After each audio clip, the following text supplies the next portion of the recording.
오늘은 출애굽기 26장 1절에서 37절까지 말씀을 보려고 합니다. 이 성막, 여기서 성막이라고 하는데 저희가 알고 있는 성막은 크게 울타리가 넓게 쳐져 있고 그 안에 막 번제단도 있고 물두멍도 있고 성소, 지성소 이렇게 있는 성막을 먼저 생각하시잖아요. 저희가 교회 하면은 떠오르는 말이 우리도 교회고 이 건물도 교회고 이 건물이 교회이면서도 솔직히 이 딸랑 이 건물만 교회가 아니라 저 앞에 화단도 교회에 포함되는 거잖아요.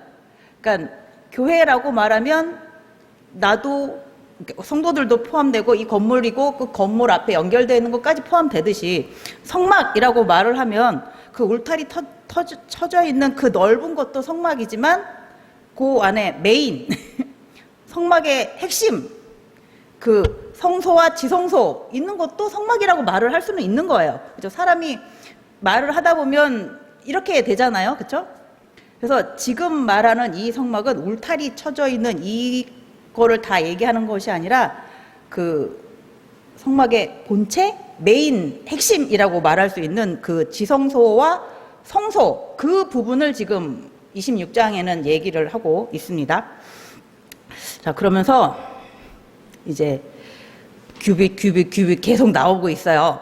그런데 이 1절은 이렇게 휘장 만드는 부분이 나오거든요. 근데 제가 보기에는 이 휘장보다는 15절, 16절, 17절에 읽었던 이 널판 나오는 부분을 먼저 얘기를 하는 것이 저희가 이제 건물을 생각했을 때 조금 이해가 쉬울 것 같아서 15절, 16절, 17절 이 뒷부분을 먼저 할게요. 이 뒷부분은 이제 조각목으로 널판을 그 아카시아 나무 그거로 널판을 만들라고 하나님께서 하시는 거예요.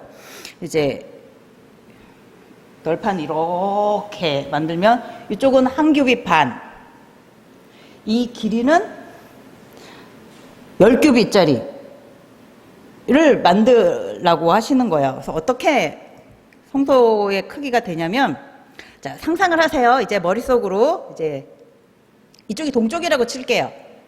이쪽이 동쪽, 여기 들어오는 이제 나중에 문이 있을 것이고 휘장으로 만든 문이 있을 것이고 여기가 남쪽 벽, 제가 있는 쪽이 이제 북쪽이 되겠죠? 이쪽이 서쪽이에요. 그러면 이 널판을 제가 방금 말씀드린 이 널판을 이쪽 남쪽으로 20개, 이쪽 북쪽으로 20개, 이쪽 서쪽으로 6개, 이 귀퉁이에 하나씩 더 이렇게 쭈르륵 다 만들려고 하시는 거예요. 그러면서 세울 때도 이 아크릴판도 지금 이렇게 홈을 파가지고 이렇게 넣었잖아요. 이렇게 지탱할 수 있어야지 되니까 이 널판도 제가 이게 널판이라고 치면 하나님께서 밑에 촉을 만들려고 하시는 게 뭐냐면 이렇게 옛날엔 못을 박을 수 없었으니까 이렇게 홈을 파면 밑에 이렇게 이런 받침대를 은으로 받침대를 만들어서 2개를 만드는 거예요. 이렇게 이거 하나에 널판 하나에 은 2개. 자, 이제 산수 시간입니다. 이쪽 20개, 이쪽 널판 20개 이렇게 2개씩 달려 있어요. 그러니까 발이라고 쓰면은 신발 한 짝씩 다 신은 거예요. 그렇죠? 이쪽에 6개 지탱할 수 있도록 2개 더. 자, 모두 이 은 받침대는 몇 개일까요? 이제 계산 다 해가지고 왔습니다. 이제 이 산수, 제가 할 수 있는 모든 산수의 능력을 총 동원해가지고 열심히 전자계산기 두들겨가지고 96개. 예, 은 받침, 은덩어리로 만든 이 받침대는 96개. 나중에 이 지성소 기둥까지 해가지고 총 100개가 필요합니다. 그런데 하나님께서 이 은 받침대는 이 하나당 한 달란트가 되게 만들라고 하셨어요. 뒤에 나오는 38장 27절에 보면 각 받침마다 한 달란트씩 모두 100달란트요. 그러니까 100개를 만드는 거, 이 받침대를 100개를 다 만드는데 하나에 은 한 달란트 30으로 만들려고 하세요. 금 한 달란트가 지난번에 말씀드렸을 때 34kg 정도라고 했잖아요. 근데 은은 그거의 한 1.5배 정도래요. 그래서 한 50kg 정도. 그러면 이게 100개가 필요하면 5,000kg. 제가 또 누가 감사하게도 이건 산수를 해놓으셔가지고. 그러면 이거 5,000kg의 은은 이걸 다 어디서 이렇게 구해야지 될까요? 이게 작은 분량은 아닐 거예요. 물론 하나님께서 다 쓸 수 있을 만큼 준비는 미리 해 놓으셨을 거예요. 자, 뒤에 30장 12절을 한번 보겠습니다.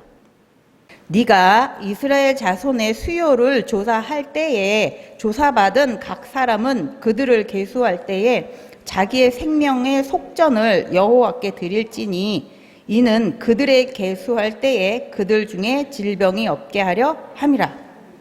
예, 하나님께서 이스라엘 백성들에게 속전을 가져오라고 하세요. 한 사람당 반세겔. 13절에 보면 무릇 계수 중에 드는 자마다 성소의 세겔로 반세겔을 낼지니 한 세겔은 20게라라. 그 반세겔을 여호와께 드릴지며. 이 은 반세겔은 죄인인 우리가 하나님께 드려진 속전이잖아요. 목숨값이에요. 자, 그런데 우리의 죄값을 대신해서 자신의 목숨값을 은 30으로 낸 분이 계세요. 마태복음 27장 3절에 보면 그때에 예수를 판 유다가 그의 정죄됨을 보고 스스로 뉘우쳐 그 은 30을 대제사장들과 장로들에게 도로 갖다 주며. 유다가 예수님을 팔았어요. 그 값이 은 30이에요. 근데 은 30이 그 당시 성인 노예의 몸값이었어요. 그러니까 성인 한 명의 몸값. 그 당시 어린아이는 한 20, 은 20이었대요.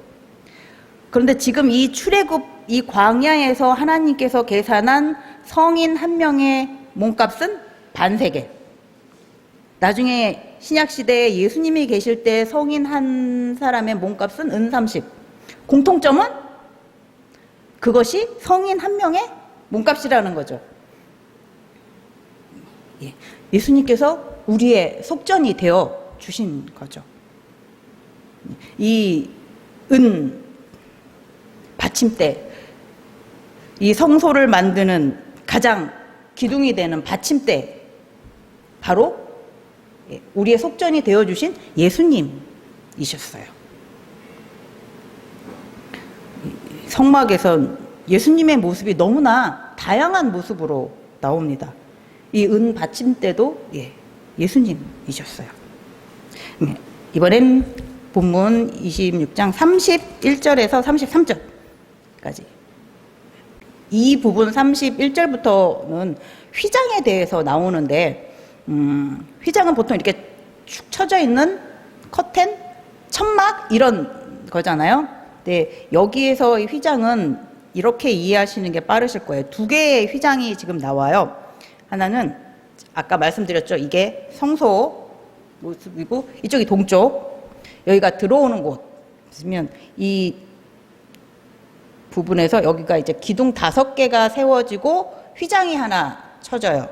그리고 이 중간에 기둥 4개가 세워지고 휘장이 하나 쳐져요. 지금 저희가 31절에서 33절까지 읽었던 이것은 휘장은 여기 있는 휘장이에요. 여기는 지성소, 여기는 성소. 지난번에 봤었던 등잔대가 있었고 여기 진설병이 놓여있는 상이 여기 있었어요. 여기 안에는 언약궤가 있고 그 위에 덮어놓은 속죄소가 있었어요.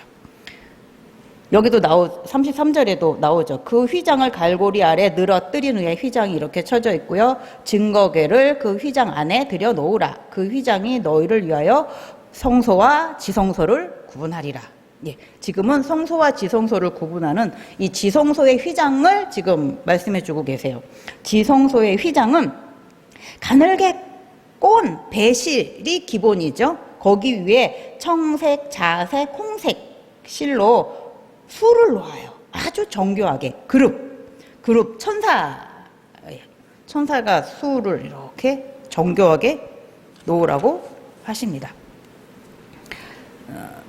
그리고 이쪽은 기둥을 5개로 하고 똑같이 가늘게 꼰 배실을 기본으로 해서 청색, 자색, 홍색 실로 수를 놓아요. 근데 여기는 그냥 수를 놓아요. 그러니까 어떤 수인지는 모르겠어요. 그룹은 아니에요. 여기는 그룹을 수놓으라고 하진 않으셨어요. 여기에만 그룹을 수를 놓으라고 하셨어요. 그리고 여기는 아까 했던 그 은 받침대를 만들고 여기 5개의 기둥에는 놋으로 만든 받침대로 이렇게 받침대를 해서 세워놓으라고 하나님께서 하십니다. 자, 성소에 휘장하면은 뭐 이거는 여러분들 이미 다 딱 떠오르시죠. 예수님께서 십자가에 죽으셨을 때 성소의 휘장이 위에서부터 아래로 쫙 찢어졌습니다. 마태복음 27장 51절에 보면 이에 성소 휘장이 위로부터 아래까지 찢어져 둘이 되고 땅이 진동하며 바위가 터지고, 이 성소의 휘장이 이게 10규빗이었잖아요. 아까 널빤지 만들었을 때 이게 4.5m예요. 꽤 높은 그 성소의 휘장이 위에서 아래까지 쫙 찢어졌습니다. 그래서 히브리서 저자는 성소의 휘장을 이런 의미가 있다고 말씀해 줬어요. 히브리서를 한번 찾아보겠습니다. 히브리서 10장 19절에서 20절을 같이 찾아서 읽어보겠습니다. 그러므로 형제들아, 우리가 예수의 피를 힘입어 성소에 들어갈 담력을 얻었나니 그 길은 우리를 위하여 휘장 가운데로 열어놓으신 새로운 살 길이요 휘장은 곧 그의 육체니라. 아멘. 히브리서 기자는 그 성소의 휘장이 무엇이라고 정확하게 딱 얘기해주고 있어요. 그의 육체. 우리를 위하여 피 흘려준 바로 그의 육체. 예수 그리스도. 그렇죠? 예수 그리스도의 육체라고, 예수님의 몸이라고. 예수님께서 십자가에 죽으셨을 때 성소의 휘장이 찢어졌죠. 예수님의 몸이 찢어졌을 때 성소의 휘장도 찢어졌습니다. 그래서 새로운 길이 열렸어요. 새로운 살길, 우리가 새롭게 살 수 있는 길. 그 옛날에는 대제사장이 우리의 죄를 대신하여 하나님께 용서를 빌기 위해서 들어갔던 대제사장만 들어갈 수 있는 길이라면 이제는 성소의 휘장이 쫙 찢어졌기 때문에 우리도 들어갈 수 있게 되었어요. 예수 그리스도의 피를 가지고 들어가는 사람, 예수 그리스도의 피를 믿고 그 피의 능력을 믿고 예수 그리스도의 피에 힘입어서 들어가는 자는 새로운 살 길로 들어갈 수 있게 되었습니다. 하나님 앞에 나아갈 수 있게 되었습니다. 예수를 그리스도로 영접한 자, 예수님만이 그리스도이심을 믿는 자는 이제 하나님이 계시는 그 속죄소가 있는 그 지성소로 들어갈 수 있게 되었습니다. 성소의 휘장은 예수님이시죠. 죄인인 우리를 위하여 십자가에 희생하신 바로 예수님의 몸이 성소의 휘장입니다. 이제 이 뒷부분 다 했어요.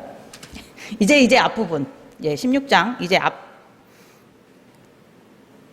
이제 여기는 또 휘장이라는 말이 나오거든요. 1절에 보면 너는 성막을 만들되 가늘게 꼰 배실과 청색, 자색, 홍색 실로 그룹을 정교하게 수놓은 10폭의 휘장을 만들지니. 여기도 또 휘장이 나오는데, 자, 이 휘장은 덮개라고 생각을 하세요. 푹 덮는 덮개. 아까는 지성소의 휘장, 그리고 성소 들어가는 문 쪽의 휘장이었으면 이번에는 이 성막 전체를 이 위에서부터 이렇게 푹 덮는 덮개, 그 휘장을 말씀하시는 거예요. 자, 기본적으로는 그 가늘게 꼰 배실에다가 아까처럼 청색, 자색, 홍색 실로 그룹을 정교하게 수놓는 10폭짜리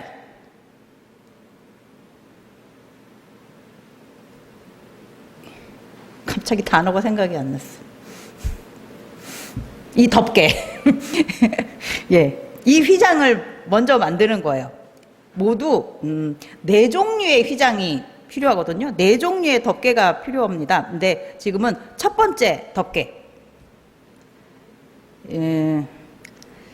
10폭인데 10폭 중에 한 폭은 28규빗, 여기는 4규빗 되는 것을 10개를 이어 10개 이렇게 쫙 하는 거예요. 이 10개가 첫 번째거든요. 이게 바로 이 지성소 성소가 있다면 바로 위에 이렇게 딱 덮는 거예요. 이 크기를 나중에 시간 되실 때 한번 전자기성기 두들겨 가지고 해보세요. 사이즈가 정말 여기 바닥에서 딱 덮고 이쪽 건너편 딱 떨어지는 사이즈로 나옵니다. 이게 첫 번째 이 덮개예요. 이 꽤 크죠. 이 성소를 다 덮을 수 있는 거면 이 세마포에 정교하게 청색, 자색, 홍색실로 수를 놓았어요. 자, 이제 상상을 해보세요. 여기가 청색, 자색, 홍색실의 수가 놓여져 있는, 그룹의 수가 놓여져 있는 성막 안에 제가 있어요. 그러면 제가 등잔 때 등불 환하게 밝혀가지고 딱 본다라고 생각을 하시면 천장이 온통 그룹, 천사들로 가득 차 있는 거예요. 그럼 여기는 어딜 것 같으세요? 천사들이 가득 차 있어요. 천사들이 가득하게 이렇게 있는 곳은 당연히 하나님이 계시는 곳이죠. 그렇죠? 가늘게 꼰 배실, 이것은 애굽에서 아주 잘 만들었다고 합니다. 그래서 품질이 애굽거에 아주 좋다고 해요. 그래서 귀한 사람들이 입는 그런 세마포예요.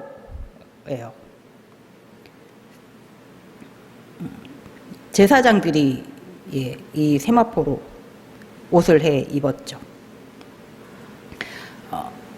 그리고 나중에 계시록에 나오는 성도들이 입는 옷이 세마포, 귀한 사람들이 입는 옷입니다. 그곳은 하나님의 보좌 같은 곳이에요. 첫 번째는 그런 느낌, 첫 번째 덮개는요, 그 위에 하나 덮개를 더 만드는 거예요.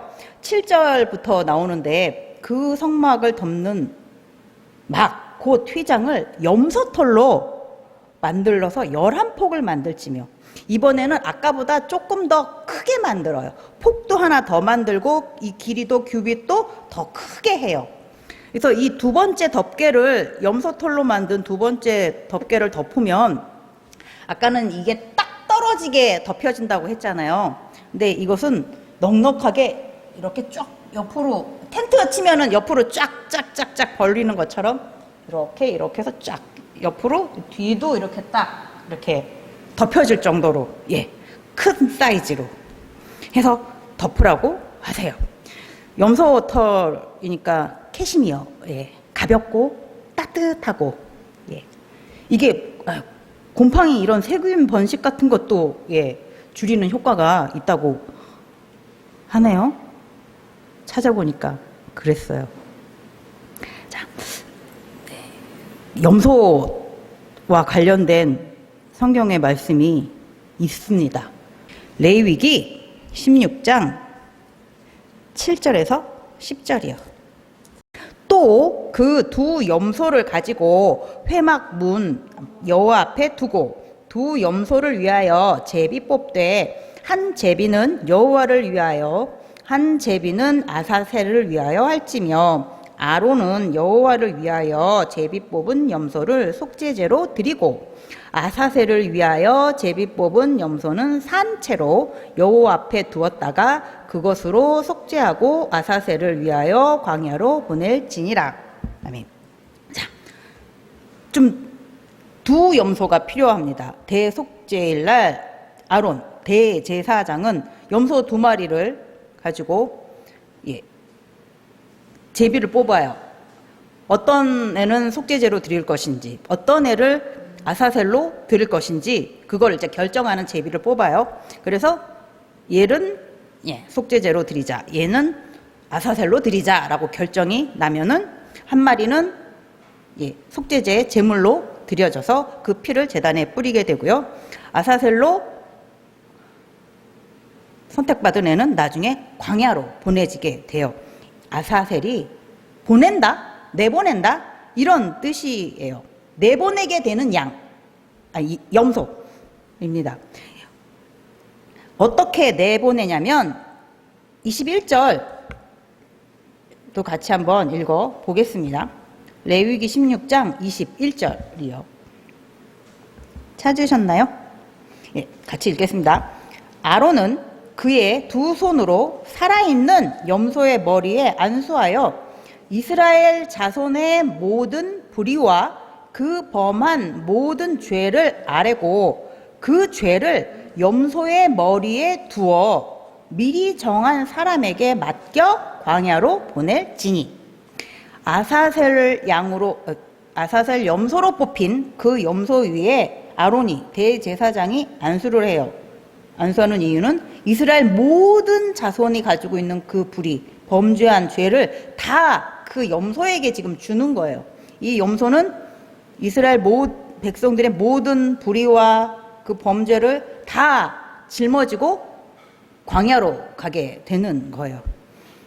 그 결말은 결국 죽음이겠죠. 자, 근데 지금은 하나님 성전 앞에 있다가 광야로 가려면 이스라엘 백성들이 있는 그 진 쳐져 있는 그곳을 다 지나서 이렇게 멀리 가야지 돼요. 그러면 이 아사셀 염소가 광야로 나갈 때 이스라엘 백성들이 다 보겠죠. 성소 안에서 보고 있던 사람만 그 아사셀 양을 보는 게 아니라, 염소를 보는 게 아니라, 염소랑 양이랑 헷갈려서 모든 이스라엘 백성들이 지금 그 염소를 다 보고 있어요. 아, 저 염소가 지금 아사셀 염소야. 보내지는 염소야. 저 아이는 지금 무엇을 담아가지고 보내지는 거예요? 우리의 죄. 우리가 범죄한 것들을 지금 염소가 다 짊어지고 지금 광야로 가고 있어. 멀리 떠나고 있어. 한 마리의 염소는 하나님의 제단에서 이제 죽어서 피로 뿌려지고요. 한 마리의 염소는 피 뿌려 죽어지고, 죽음과 염소의 죽음으로 인해서, 그리고 우리의 죄를 짊어지고 가는 저 염소를 인해서, 하나님께서 우리의 죄를 이렇게 멀리 보내시는구나. 이거를 이제 이스라엘 모든 백성들이 다 직접 눈으로 보게 되는 거죠. 그래서 이사야 선지자가 이사야서 53장 6절에 이렇게 표현해 놓은 말씀이 있습니다. 우리는 다 양 같아서 그릇 행하여 각기 제 길로 갔거늘 여호와께서는 우리 모두의 죄악을 그에게 담당시키셨도다. 지금 이스라엘 백성들은 아사셀 염소에게 그 모든 죄악을 담당시켜서 멀리 떠나 보냈죠. 그리고 또 하나, 우리의 모든 죄악을 담당시킨 분이 계십니다. 바로 예수님이시죠. 예수님께서 우리의 죄를 대신 다 짊어지시고 십자가에 죽음을 감당하셨습니다. 예수님께서 제단에 뿌려진 그 속죄제 염소이시면서 예수님께서 바로 그 아사셀 염소이시죠. 그 염소털 덮개는 우리의 죄를 속하시고 덮으시는 그 예수님의 마음, 그렇죠? 그 염소털 덮개는 예수님이셨어요. 그리고 오늘 본문 26장 14절을 보면 이제 세 번째 덮개가 나와요. 세 번째 덮개, 네 번째 덮개가 같이 나옵니다. 14절에 보면 붉은 물들인 순양의 가죽으로 막의 덮개를 만들고, 이게 세 번째 덮개고요. 해달의 가죽으로 그 윗 덮개를 만들지니라. 이게 네 번째 덮개예요. 세 번째 덮개는 붉은 물을 들인 붉은색으로 염색을 한 순양의 가죽으로 만들라고 합니다. 양가죽으로 했으니까 더 이제 따뜻해질 것 같아요. 이렇게 바람도 전혀 안 들어올 것 같습니다. 자, 붉은색과 양이에요. 붉은색은 뭘 의미할까요? 정말 단순하게, 예, 정말 단순하죠. 붉은색 그리고 양 하면은 예, 저절로 딱 떠오르시죠? 예. 특히 이스라엘 백성들, 이 광야에 있는 이스라엘 백성들한테는 출애굽 때 유월절 어린 양의 피를 문에 발랐을 때 그 집 안에 있었던 이스라엘 백성들은 다 예, 죽음을 면했죠. 구원을 얻었습니다. 예, 붉은색 그리고 양의 피, 예, 딱 떠오릅니다. 베드로전서 1장 18절 19절에 보면은 이렇게 말씀이 나옵니다. 제가 읽어드릴게요. 너희가 알거니와 너희 조상이 물려준 헛된 행실에서 대속함을 받은 것은 은이나 금같이 없어질 것으로 된 것이 아니요 오직 흠없고 점 없는 어린 양 같은 그리스도의 보배로운 피로 된 것이니라. 아멘. 우리가 하나님께 대속함을 얻을 수 있었던 것은 은도 아니고 금도 아니고 어떤 행실에 대해서도 아니었어요. 오직 무엇에 의해서요? 흠없고 점 없는 어린 양 같은 그리스도의 보배로운 피 때문이었습니다. 예수 그리스도의 피 때문에 우리가 대속함을 얻게 되었습니다. 속죄함을 얻게 된 거죠. 죄인에서 의인으로 거듭날 수 있는 그런 하나님의 은혜를 얻게 되었습니다. 붉게 물들인 순양의 가죽은 예수님이시죠. 그럼 마지막 그 네 번째 덮개, 해달의 가죽으로 맨 마지막 위에를 덮으라고 하십니다. 수달은 아세요? 귀엽게 생긴 애. 물속에 사는 강아지같이 생긴 애. 수달은 민물에서 사는 애. 해달은 바다에서 사는 애. 여기서 말하는 해달은 딱히 진짜 우리가 알고 있는 그 해달일 수도 있고 아닐 수도 있어요. 왜냐면 보면은 밑에 이렇게 보면은 돌고래라고도 표시가 되거든요. 그러니까 이게 바다에 사는 하여튼간 포유류 동물 중일 수 있습니다. 진짜 해달일 수도 있고 돌고래일 수도 있고 아니면 뭐 물개일 수도 있고 이렇게 바다에 사는 포유류의 가죽. 방수 효과는 된다고 합니다. 아무래도 성막에 있으니까 이슬 맺히고 그러면 안 되니까요. 방수도 해야죠. 방수 효과가 있고요. 색은 그렇게 예쁜 색은 아닐 거예요. 불스름하기도 하고 회색 같기도 한 그런 색깔, 예뻐 보이지는 않는. 그런데 이 성막은 맨 마지막에 덮여지는 거잖아요. 그리고 이 성막은 제사장들이 주로 일을 하는 곳이죠. 보통의 일반 백성들은 저 멀리에서 이 성막을 바라봤을 때 이제 눈에 보이는 것은 성막 뜰에 있는 기구들이 보일 것이고 이 성소에 들어가는 기둥과 성소 휘장이 보일 것이고 그 다음에 보이는 것이 아마 이 성소 전체를 싸고 있는 바로 이 해달의 가죽으로 만든 마지막 덮개만 보일 거예요. 색깔이 그렇게 화려하지도 않고 예쁘지도 않는, 그쵸? 이 가죽 덮개, 이것만 보일 거예요. 이렇게 눈으로 백성들이 봤을 때는 이렇게 예뻐 보이지는 않는 이런 것. 하지만 우리는 알고 있죠. 그 안에는 어떤 것들이 있어요? 굉장히 귀한 것들이 지금 가득 차 있어요. 그 성소 안에는. 겉으로 보기에는 너무 볼 것 없는 그런 지금 덮개로 이렇게 덮여져 있어서 저게 뭐지? 보통 이스라엘 백성들이 애굽에서 봤었던 그런 애굽의 신들의 성전하고 생각을 해보면 너무 볼품없어 보이는 성전이에요. 하지만 그 속은 정말 너무나 귀하고 아름다운 것들로 사실은 가득 차 있습니다. 이사야서 53장 2절에 보면 이렇게 말씀이 되어 있어요. 그는 주 앞에서 자라나기를 연한 순 같고 마른 땅에서 나온 뿌리 같아서 고운 모양도 없고 풍채도 없은즉 우리가 보기에 흠모할 만한 아름다운 것이 없도다 라고 그리스도를 이렇게 표현해 주었어요. 그 그리스도의 모습이 그렇게 우리 사람의 보기에는 그렇게 멋있는 아름다운 그런 모습이 아니다라고 얘기해주고 있습니다. 저희가 그동안 봤었던 이 성소의 모든 것들은 예수님이었어요. 그럼 이 마지막 이 모습도 예수님이시죠. 이 마지막 덮개, 예수님은 이 이사야서에 나와 있는 말씀처럼 고운 모양도 아니고 풍채도 없고 보기에도 흠모할 만큼 아름다운 그런 모습은 아니에요. 자, 빌립보서 2장 6절에서 8절 제가 읽어드리겠습니다.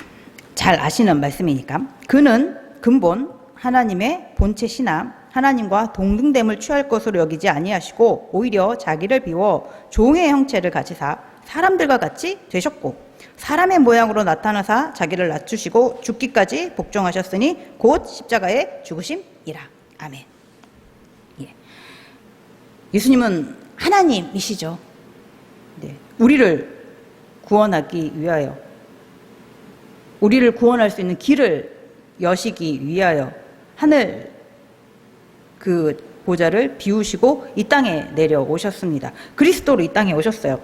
그리스도로 이 땅에 왔을 때 만약에 사람들이 생각을 한다면 굉장히 이 세상 모든 사람보다 엄청 크고 힘도 너무 세고 멋있는 옷을 입고 굉장히 많은 군사들을 이끌고 이렇게 딱 오면은 우와, 누가 봐도 하나님이 보내신 그리스도구나 라고 딱 알고 무조건 앞에 나가가지고 무릎 딱 꿇을 수 있을 텐데요. 예수님은 그런 모습으로 오지 않으셨어요. 이사야 선지자가 얘기한 것처럼 풍채도 없고 고운 모양도 아니고 흠모할 만큼 아름답지도 않은 딱 정말 꼴불견인 내 모습, 우리의 모습으로 오셨습니다. 종인 우리의 모습으로 그렇게 오셨어요. 하지만 그 예수님 안에는 엄청난 능력이 있으셨습니다. 죄인인 우리를 구원하기 위한 크신 하나님의 사랑이 그 안에 계셨어요. 그 볼품없는 해달의 가죽 그 덮개 안엔 정말 너무나 귀하고 아름다운 성소가 있는 것처럼 예수님은 겉모습은 죄인인 우리와 똑같이 너무나 볼품없는 모습이시지만 그 안은 살아계신 하나님이십니다. 천사들이 모두 머리 숙여 받드는 바로 그 하나님이십니다. 그 하나님이 하늘 보좌를 비우시고 우리를 위하여 우리의 죄값을 대신하여 아사셀 염소가 되기 위해서 오셨고요. 제단에 피 흘리실 양이 되기 위하여 오셨습니다. 우리를 하나님의 자녀로 거듭날 수 있게 해주시려고 우리의 모든 죄값을 대신해서 예수님께서 십자가에 희생하셨습니다. 우리를 사랑하시기 때문에.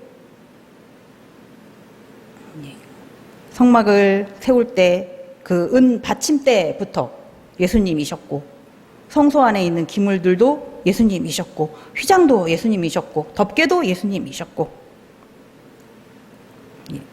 예수님이 그렇게 우리를 사랑하시고 우리를 구원하시기 위하여 이 땅에 우리에게 오셨습니다. 그래서 우리는 예수님만을 통해서만 지성소에 들어갈 수 있어요. 예수님만을 통해서만 하나님께 갈 수 있습니다. 항상 예수님과 함께 하시는, 그렇게 해서 하나님과 함께 하시는 우리 모두가 되기를 바랍니다. 기도하겠습니다.